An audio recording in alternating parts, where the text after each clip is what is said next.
السلام عليكم ورحمة الله وبركاته. ازيكم؟ عاملين ايه؟ يا رب تكونوا بألف خير.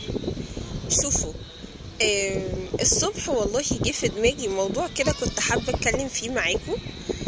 فبما ان بقى انا على الكورنيش واحنا دلوقتي وقت الغروب، فقلت يعني سريعا عقبال ما المعدية تملى، لان انا لقيتها يعني لسه تملى، فقلت يعني انتهز الفرصة بقى واكلمكم يعني.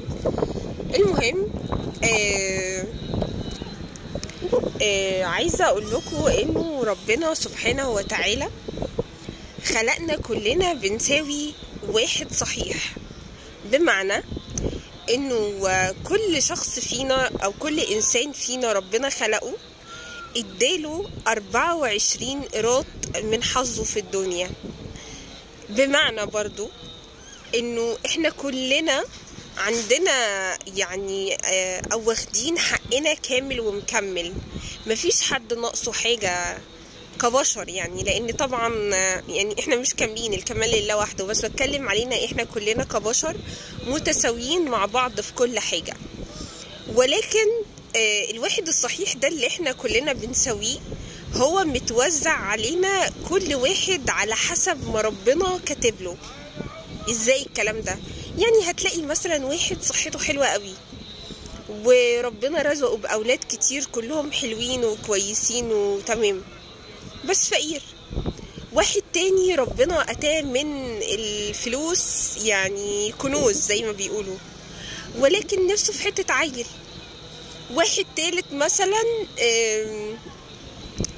مش حاضرني حاجة الحقيقة. المهم يعني هتلاقوا ان في تنوع بين البشر في التوزيعة بتاعة الواحد الصحيح ده. بالرغم من كده او مش بالرغم من كده، في ناس هي للأسف ما تعرفش يعني المعلومة دي، وفي ناس تانية تعرفها. بس اللي يغيظ انه لما تلاقي في حد عارف المعلومة ومع ذلك باصص في حياة شخص تاني لمجرد ان هو عنده حاجة ناقصة عنده. فيمكن اللي انا حابة اقوله من خلال الفيديو ده يا جماعة انه ارجوكوا يعني لما تشوفوا حاجة مش عندكوا عند حد تاني، دايما خلي على لسانكم ما شاء الله ولا قوة الا بالله، اللهم بارك.